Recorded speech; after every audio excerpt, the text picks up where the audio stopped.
Hello, everybody, and welcome to the Great America Show. It's great to have you with us. Thanks so much for joining us, and thanks for bearing with me through these times where I'm fighting a terrible cold, but still coming out here and trying to make it work. Hopefully this thing will be done soon. Another great day in America, because in just over a month or so, President Trump is coming back to the White House. Joe Biden, as lame duck as he's been, I guess, for the last almost 4 years, still trying to fight for some sort of legacy. Now, if you look at the legacy, the thing that sticks to my mind is him pardoning his drug addict criminal son.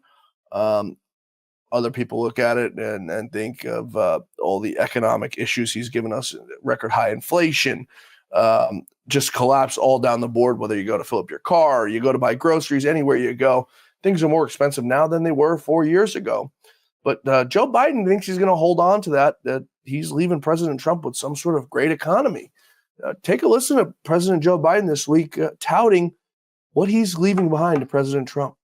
Last month, I spoke to the Economic Club of Washington, D.C. about the pivotal actions we took to rescue the economy from the devastating harm caused by that way, in my view, the pandemic was handled, and how we delivered immediate economic relief to those most in need.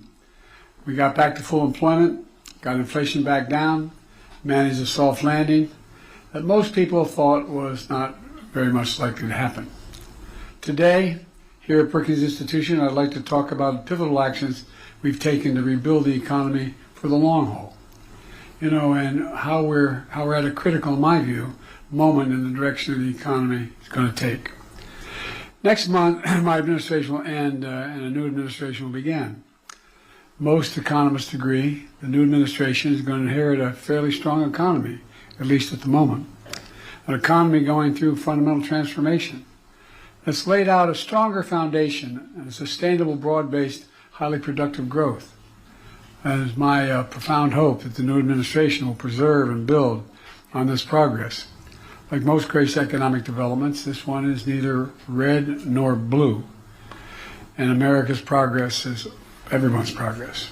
Well, it's clear he was reading off of teleprompter there and not really sure what he was saying, because he's leaving behind inflation that's through the roof and a teetering stock market that can go either way. It seems now it's decided which way he's going to go because President Trump's decisive victory on November 5th. The stock market and the people who invested in it and Wall Street and all those folks know that President Trump is going to give us 4 years prosperity. And that's why the markets are doing so well. President Trump also announcing this week that anyone who wants to invest in America, infrastructure, or build anything in America, and you're going to spend over $1 billion, all of your permits and everything you need to do will be expedited. I can't think of a better way to start stimulating an economy by expediting. He says, especially if it's anything environmental, you'll be expedited. So I can't think of a better way to jumpstart an economy than by doing just that. So President Biden, as I was saying, just reading off a teleprompter, midway through that speech, he did lose that teleprompter, and we'll take a listen to what happened to him when that happened. And one of the things that's going on here, they just turned off I'm going to go on. I lost the electricity here. But anyway, one of the things we found is that, we invented the computer chip, size of the tip of your little finger. He lost electricity there. I don't know if his staff does this on purpose, but I've never seen a teleprompter go out as many times in my life than I have watched it go out on Joe Biden when he's giving some sort of crucial speech to the nation or to a group of people. Either he's got the worst luck in the world, which it seems he's got some pretty bad luck, or his staff is playing some sick mind games on him, and they like watching him struggle without the teleprompter, because watching him speak and how many times it's happened to him over the course of his presidency is remarkable. We also have a new report out. The Trump Shooting Task Force unveils its bombshell final report on what they call was a preventable assassination attempt on President Trump. The 180-page report claims that the deadly shooting at President Trump's Butler, Pennsylvania rally on July 13th was, quote, preventable and should have never happened. This is from the acting Secret Service Director, Ronald Rowe. Of course, the report comes after he got into that screaming match last week with Congressman Pat Fallon of Texas. When Fallon asked about the abject failures that happened that day, Rowe took it a little wrong and went berserk, and they got into the whole shouting mouth match then. But Roe did acknowledge at the hearing that the agency's abject failure in July was a result, is what the shooting resulted in, telling us what we already knew. Now, when will the head start to roll? When are we going to start to get some accountability for what happened on that day? We had a leading presidential candidate, former president as well, and future president, almost have his head taken off because of their abject failure. So are we supposed to just sit back and say, it is what it is. It was an accident. And we just hope that things get better in the Secret Service and the federal government, because I think that's what it seems is going to happen, as accountability never happens in this federal government. Also, some things happening on Capitol Hill this week. Joni Ernst is making her rounds with some of President Trump's cabinet picks that she's not too fond of. Pete Hegseth and Kash Patel and Tulsi Gabbard among the few that she's met with. It seems she's starting to come around and realize that she is up for election in 2026. But I don't care if Joni Ernst ultimately decides that she's going to vote to confirm these folks. The fact that she's embarrassing the Republican Party in the first place is enough for me to say enough is enough. This woman needs to be primaried. You want to put on a fight? That's fine. Go do it on your own time. Go join the Democratic Party where you belong, because you're a Democrat. The Democrats are united. We see how many Democrats voted against Joe Biden's picks. Even the tranny at HHS, you go down the list, people unqualified for positions. Pete Buttigieg, clearly unqualified to be at transportation. You look at the mess that he's created over there. And no Democrats voted against any of these folks. Yet you have RINOS like Joni Ernst, where her big issue with Pete Hegseth is that she wants that job. Well, I can tell you, Senator Ernst, you're never getting that job. I can guarantee you. What does it Peter Strzok and Lisa Page say? I can guarantee it 100 to 1. You're never getting that job. So for me, she wants to go ahead and do this and cause this embarrassment. That's fine. That's enough to primary her. And hopefully the folks in her home state of Iowa go ahead and do just that. The Republican Party needs to rid the party of these people that just keep bringing them down and bringing them down. President Trump, and I say this every single day because it's the truth, had a decisive victory on November 5th. Over 50% of Americans voted for him. He won the Electoral College. Senate seats. They took back the Senate. They held the House. You look at races all across this country, decisive victories. States like Florida turning counties, Miami-Brevard, red for the first time in years. You can go down the laundry list. As many Republicans in Florida voting now than ever. It was a decisive victory for President Trump. So if you're Joni Ernst and you're one of these RINOs who just wants to play spoiler, that's fine. Go join the Democratic Party. We don't want you. And for the voters in Iowa, remember this when you go to vote if there is a primary for Joni Ernst. Remember your decisive voice of sending President Trump with how many points President Trump won that state by. Remember that when you go to vote. And remember the trouble that this lady's putting us through for Trump's cabinet picks. All of them are far more qualified than anybody Joe Biden put forward in his administration. So just remember that, folks. I ask you, please, because it's important. Also happening this week, we've got the shooter, Mr. Luigi Mangione, the man who shot and killed the CEO of United Healthcare. We're now getting some more details as to what exactly may have driven him, the motive that had made him want to shoot that CEO. We have now learned that he had a back surgery some time ago with metal screws and plates being placed in his back, and it has caused some adverse effects on him, not allowing him to be sexually active. This could have been one of the contributing factors as to why he decided he was going to go ahead and do this heinous act. We also have the letter that he has left behind for the cops to find after that shooting. I'm going to go ahead and read it to you here for everyone joining us on video. You have it right there in front of you on the screen. For all you folks who are joining us on audio, I'll go ahead and read along to you. And this is from Mr. Luigi Mangione, the man accused of shooting the CEO of United Healthcare. Quote, "To the feds, I'll keep this short because I do respect what you do for our country. To save you a lengthy investigation, I state plainly that I wasn't working with anyone. This was a fairly trivial, some elementary social engineering, basic CAD, and a lot of patience. The spiral notebook, if present, has some staggering notes and to-do lists that illuminate the gist of it. My tech is pretty locked down because I work in engineering, so probably not much info in there. I do apologize for any strife and traumas, but it had to be done. Frankly, these parasites simply had it coming. A reminder, the U.S. has the number one most expensive healthcare system in the world, yet we rank roughly number 42 in life expectancy. United, speaking of United Healthcare, United is the largest company in the U.S. by market cap, behind only Google, Apple, and Walmart. It has grown and it has grown, but our life expectancy? No, the reality is these have simply, in decipherable words, have simply gotten too powerful, and they continue to abuse our country for the immense profit because the American public has allowed them to get away with it. Obviously, the problem is more complex, but I do not have space, and I frankly do not pretend to be the most qualified person to lay out the full argument. But many have illuminated the corruption and greed decades ago, and the problems simply remain. It is not an issue of awareness, but at this point, but clearly power games at play. Evidently, I'm the first person to face it with such brutal honesty. So clearly this gentleman, a sick fella, apparently admitting to the acts of killing that CEO, trying to save them some time.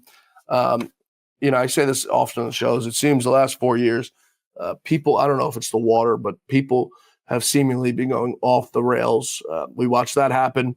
Also, we watched this week a man buy a car from a car dealership, try to return it. They wouldn't return it, so he drove the vehicle through the front windshield of the place, got out, and told everyone in there he'd kill them all. So hopefully we start to see a turnaround in this country. The hate, the level of hate, and things that go on have got to stop. Hopefully with President Trump now back in office, things will get a lot better. Hopefully we'll see a lot of things changing in Congress as well. Our guest today is Congressman Tim Burchett of the great state of Tennessee. He's a member of the House Oversight Committee, the powerful House Oversight Committee, and he's a great American.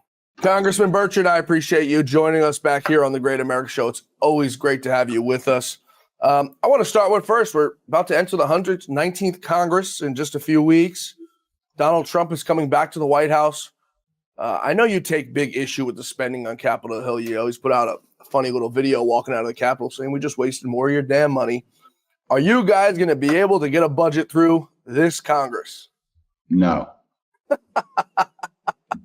Why? I don't get it. Why is it seemingly so impossible? Because nobody really wants it. They pass a CR. The best thing they can do is drop a 3,000-page budget or amend spending CR or whatever 2 hours before we're supposed to vote on it, because everybody just checks to see which lobbyists they need to grease or what bridge to nowhere they want to build. And dadgummit, they vote for it. That's why we're $35 or $36 trillion in debt. We don't have the guts to do it. We need to do like we do in Tennessee, single issue spending bills.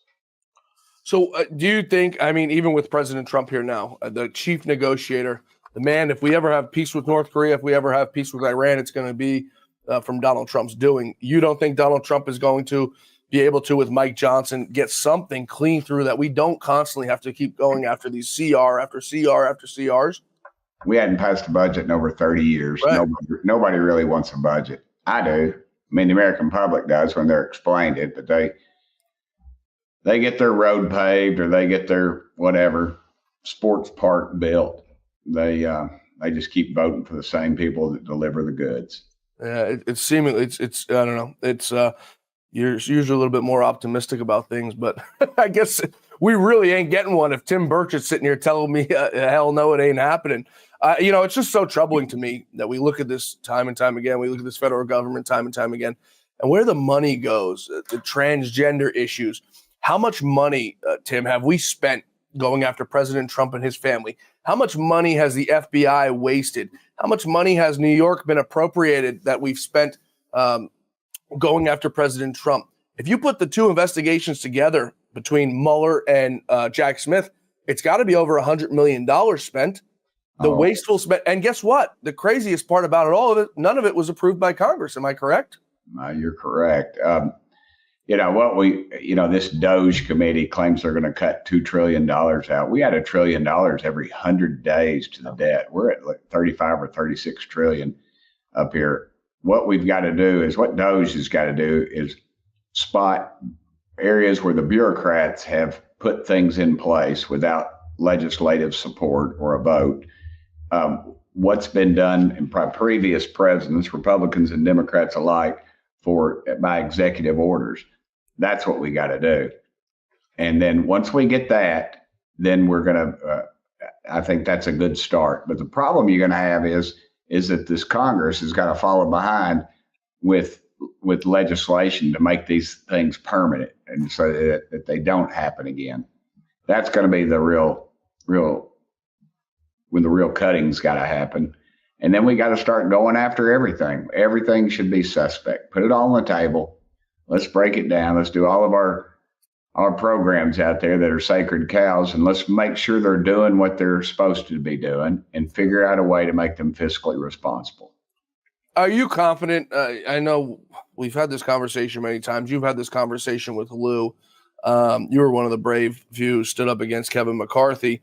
Are you confident in Mike Johnson's ability to be able to lead this conference through the ups and downs? It's going to be turbulent. It's not going to be easy by any means, but are you confident that Mike Johnson has the America First agenda, at least up his sleeve, that he's going to use?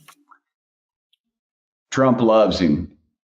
And if Trump follows our lead or we follow his lead, I think we're going to be okay. But once we start down that spending path of saying, well, let's do it this time and then we'll get them next time. Right. There is no next time. We've been doing that. That's been promised to us too many times by too many Republicans, Democrats and Republicans. So, we better get some guts and better do what's right.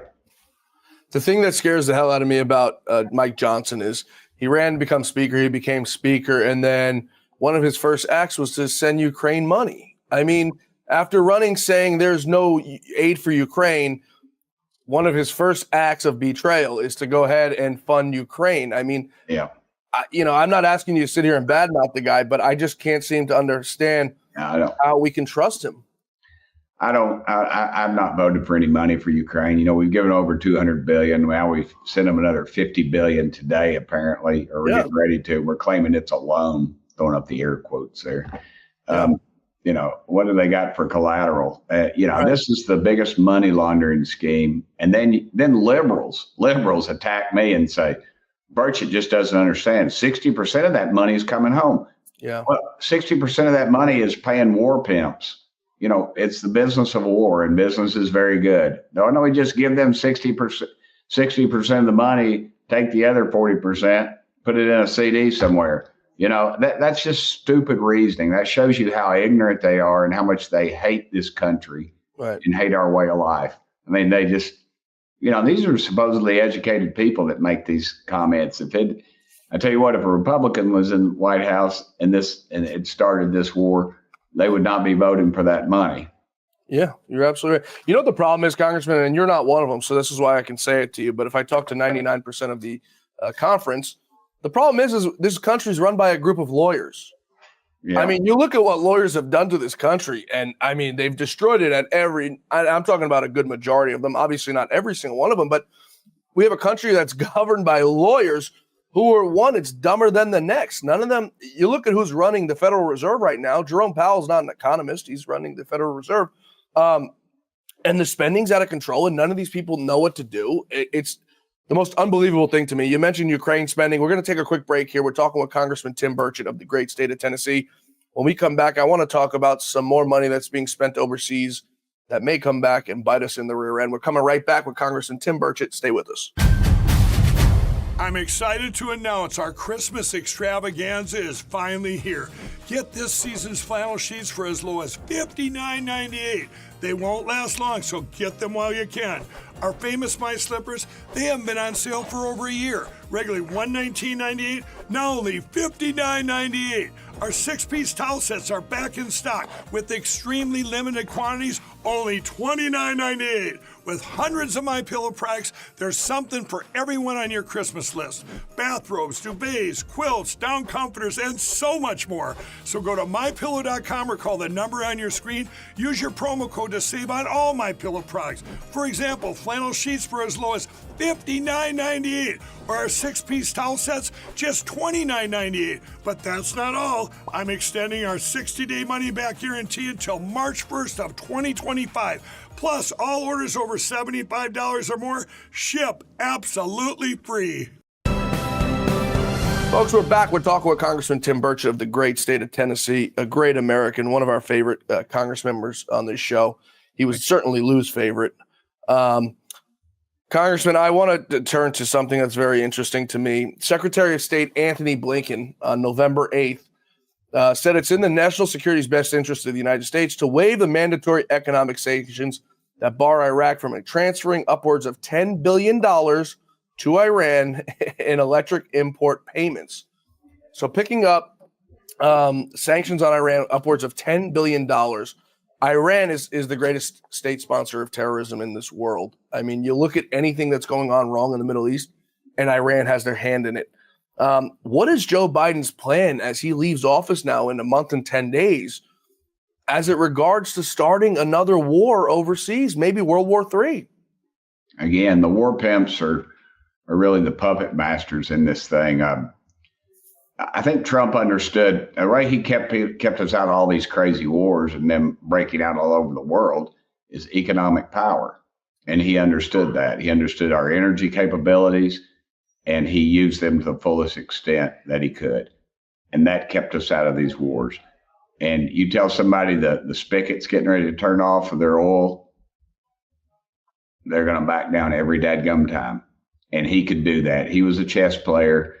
And these clowns we got in Washington now are playing chess.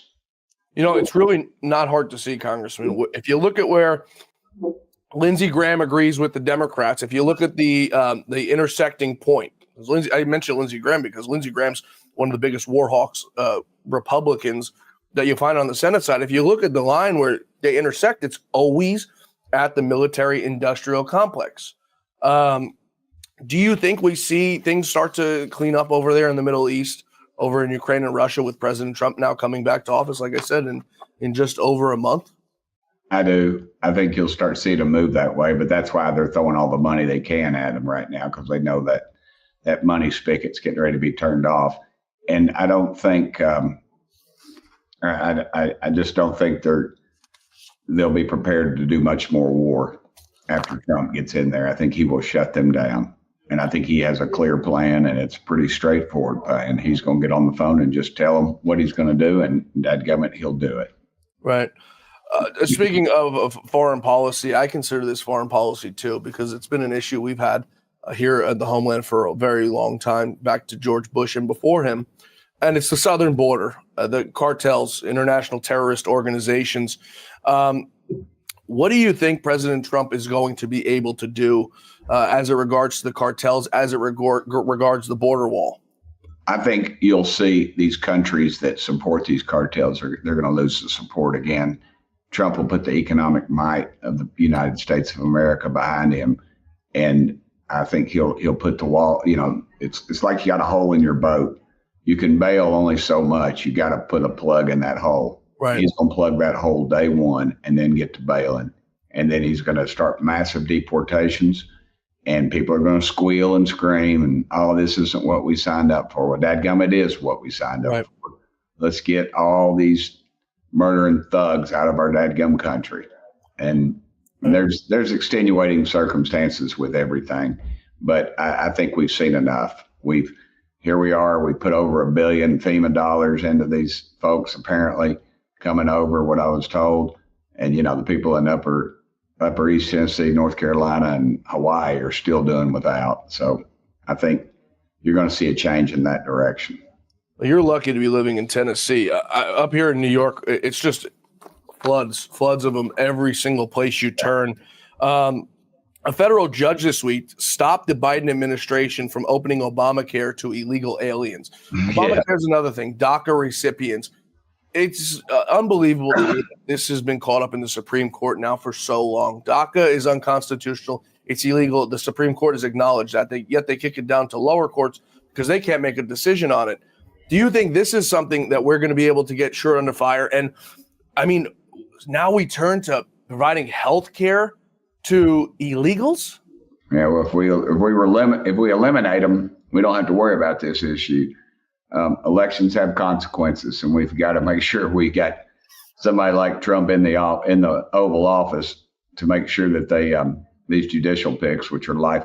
We had Republican senators who were skipping the votes, and then we ended up with another lifelong liberal. It'll be on the government dole, and granted, they'll overthrow a lot of their stuff, but it just costs people money and time and their lives to fight this stuff. So we've got to start paying attention. It seems, I don't know what's gone on over the last 4 years, but people are seemingly losing their minds. We saw a kid went to UPenn who came from a very rich family, a rich background, assassinate a healthcare CEO because he said the healthcare industry is broken. Now, I don't justify what he did. It was completely wrong. He's wrong, but the healthcare system is broken in this country. I mean, it's unimaginable. When I left Fox News, Congressman, I was 27 years old. I had to buy healthcare for myself. It was $800. There's no way in any country should healthcare be $800. I go to the doctor maybe once a year for blood work. It's truly a travesty in this country that this is what it's come to. But what people don't realize is that Obamacare has driven premiums through the damn roof. Before Obamacare, you were able to go on the market and someone like me could have bought healthcare for $300 or $400. Yep. Now it's $800 or $900. Can you explain to the people, because a lot of people don't understand, what Obamacare has done to the free market healthcare system? Well, it's wrecked the free market system, and the Republicans, shame on us. Our healthcare professionals that are up here have not provided an alternative. And that's what we got to have as an alternative. You can tear stuff down, but you got to have something to take its place. Also, we've allowed as I like to say, the foxes are watching the dadgum hen house. We've allowed these, these go-betweens, I don't know what you want. I forget the name of them, PBMs, whatever. They're in between all this stuff, and that jacks the price up as well. More hands touch it. Every time you turn a piece of paper, it's going to cost you some money, and somebody's got to get paid. And they've just screwed it up with the bureaucracy. What you ought to have is insurance based on your age and your health record, and your doctor, it pays for this, pays this, that, and you have a deductible. Yep. And then the people that can't get it will figure something out. You hit the nail on the head. It's just they've got too many people sucking at the tit. You're absolutely right. And I spoke to somebody about it today, and it's the same exact thing. There's too many cooks in the kitchen. The price they negotiate, the healthcare companies negotiate with the hospitals, not the price that's reflected on your bill. You'll see a bill for $12,000, but the healthcare companies already negotiated a bill for $500. Where's the discrepancy now in $11,500? The whole thing is a scam, and these people are making out like wet bandits. We're going to take one more quick break here. We're coming back with Congressman Tim Burchett of the great state of Tennessee. When we return, we're going to hope Congressman Burchett is back on his powerful oversight committee as Chairman James Comer's coming back. We're also hearing reports that FBI Director Christopher Wray is going to be running for the hills before President Trump is inaugurated. We're going to see if he can give us some insight on that when we come back. Stay with us, folks. Because of your overwhelming support, our $14.88 MyPillow has been one of the biggest sales in MyPillow history. I couldn't think of a better way to say thank you than to extend our wholesale pricing through Christmas. Get a classic standard MyPillow for only $14.88. Upgrade to a queen size, just $18.88. King size, only $1 more. Get my body pillows for only $29.88. And ready? Multi-use MyPillows, only $9.88. It's perfect time to stock up for Christmas gifts for everyone on your list. Go to MyPillow.com or call the number on your screen. Use your promo code to take advantage of our wholesale pricing. Including my classic standard MyPillow is only $14.88. But that's not all. I'm so confident you're going to love our classic MyPillows that I'm going to extend my 60-day money-back guarantee until March 1st, 2025. Plus, orders over $75 ship absolutely free. Folks, we're back. We're talking to Congressman Tim Burchett of the great state of Tennessee, one of our great friends on this show, a great American. Congressman, I want to turn to some committee assignments as we enter now into the 119th Congress. It's been announced that Congressman James Comer will continue to head up the powerful Oversight Committee. I think he did a fairly decent job his first term around. He tried to do as much as he can as it came to the Biden crime family, but he ran into some issues as expected. The corrupt media didn't want to cover any of the work he was doing. Nope. Some loopholes and stuff like that. Will you be back on that committee? I hope so. If enough people, I guess, inquire to the speaker, I will. I was fortunate enough to be on that committee, and I've thoroughly enjoyed it. I guess that will remain in the unknown box. You don't strike me. Actually, I know you're not the kind of guy to go kiss ass to get what you want. So No, that's my biggest problem up here. I don't raise enough money for the conference, and I don't kiss enough ass. And that's, honestly, if Peyton Manning was in Congress, I mean, if this was the NFL, Peyton Manning would still be waiting to get in. Yeah. So what do you expect? And this is something I've been wondering. Do you expect Chairman Comer to pick up where he left off? President Trump, in an interview over the weekend, said he is probably not going to go after Joe Biden unless his DOJ finds something there. Something tells me they're probably going to find something there. Do you expect that to be the path that Comer goes down? Because the way I interpreted it as he wrapped up his investigations was he was pissed off and he had not gotten what he wanted. And what he wanted was Hunter Biden before the committee, and Hunter Biden referred to the DOJ for criminal referral and it to be taken seriously, because we didn't spend all this money and waste all this time investigating these criminals for them to just now walk free. Do you think he's going to go down that road? What path do you think Comer takes? I think you go after Joe Biden, he's just going to throw the mental issue, his mental capacity, it's gone, and they'll use that as his. I mean, I'd have a hard time saying that he's mentally competent right now. Yeah. You're 6 months into this later, or after next year, you're not going to get him in there. You know, we can say all that stuff. We want all that tough talk, and people, oh, you need to impeach him. Well, big deal. Hang an impeachment on him. Trump had 2 of them on him. He didn't kick you out of office, you know? And so it's just, we've cheapened it so much now by the garbage they tried to hang on Trump. I don't know. If they broke the law, these January 6th committee people broke the law, bust them. Because if they hid evidence and use that to go after people, I mean, they put Steve Bannon in prison, for goodness sakes. So I'm not happy about that. We need to get to the bottom of that. The people that did that deserve punishment, I feel. If we give them, we're not going to do like they do. We're going to be legitimate and give it a real, and use the complete Congress instead of some political hack job, which is all the January 6th committee was. I say it every day on this show. I'm not asking the Republicans to break the law. I'm not asking the Republicans to recreate the law. I'm asking the Republicans to follow the law. And if they follow the law, it's going to lead them to the Holy Land because of what these people did. It doesn't take a rocket scientist, Congressman, to figure out that every single Republican who's on that committee is now seemingly out of Congress. If you believed you were doing a good justice for the community, for society, you wouldn't have ran out of Dodge. You would have rerun for your seats. You would have done, whatever you could to stay in power, to continue promoting whatever nonsense and garbage you believed in that wasn't true. Liz Cheney now is coming out saying she doesn't believe she can be indicted under anything. She's also threatening lawyers, saying you could be ethically cleansed and looked into if you think you're going to come after me for the work I did on the committee. How do these folks continue to get away with it? Them deleting the documents, we find out from Congressman Barry Loudermilk. You've got Congresswoman Susan Wild, who all of a sudden thought she was going to be Copernicus and come out and leak the Matt Gaetz stuff that should have never come out because Matt Gaetz is no longer a congressman. How do these people continue to get away with this? Because they can.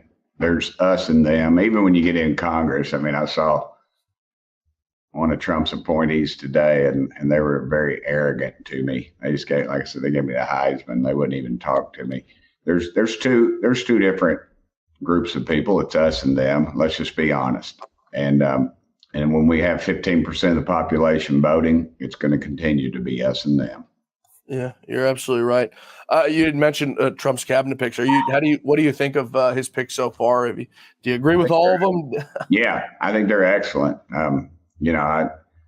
Matt got popped, but here again, now we're seeing a lot of this stuff that's happened. Sorry, that's the office dog barking. What kind of dog you got over there?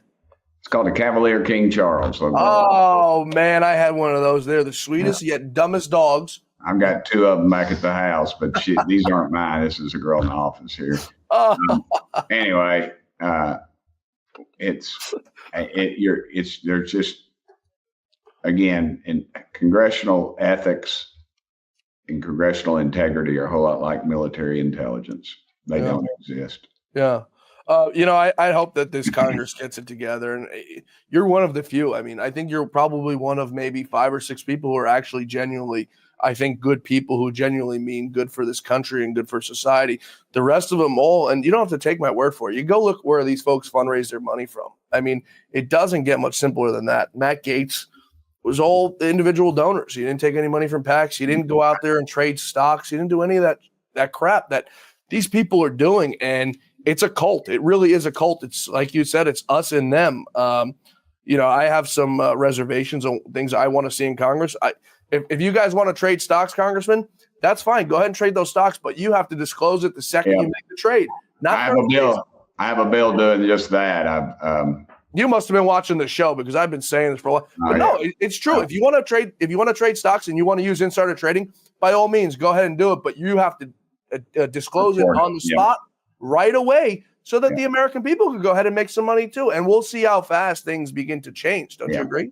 Well, my bill, it was a reporting bill, really, and we're waiting to see what happens to it in the Senate.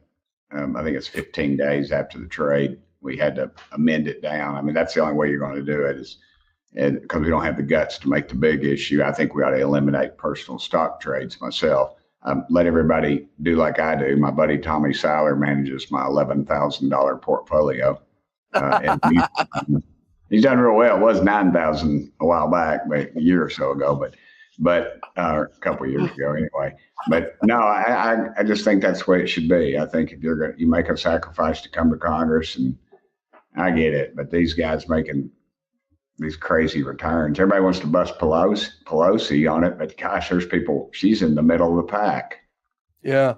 Like I said, you're one of the few people I think are actually a good-willed person, but nobody who's a former millionaire congressman, nobody who's wants to make money in life goes to Congress to make $174,000 a year. If you're a New Yorker congressman and you live in New York City, you pay state, local tax, you walk away at maybe $100,000. Now you got to rent an apartment in DC for $3,000 a month. You got to pay a mortgage here, $3,000 a month. That's $6,000 a month. You do the math, you're walking away with $40,000, $30,000 a year. It just doesn't pass the smell test. George Santos, a friend of yours, calls my congresswoman Nicole Malio's stock tips. Lady who's never had a real job in her life, Congressman, yet somehow she's trading stocks like it's nothing. And, Lou used to beg me to primary her. And I said, if you pay for it, I'll do it. So I don't think I'm going to be doing that. But it's just unbelievable. It's people with no brains who are making stock trades like they're damn hedge fund owners, and they're staying in Congress for $174,000 a year. Make it make sense. I want to wrap up with something. FBI Director Christopher Wray is preparing to resign, as it seems now Kash Patel is going to have the votes to come into the FBI and clean the damn place up. What's your thoughts? God bless him. Let's do it. Let's get in there. You're going to have to do it fast, though, man. Pull that Band-Aid off. They want to inch it along. That ain't going to cut it. And all these departments need to do that, because if you don't, Congress will try to stop them. Again, members are compromised for whatever reason, and both parties, and they will try to cut the money off. They will do whatever they can to ambush this thing. Yeah. And I hope President Trump is aware of that. Yeah. I want to see everyone exposed, Congressman. If there's Republicans who are doing bad, I want them exposed. What they did to George Santos, okay, that's fine.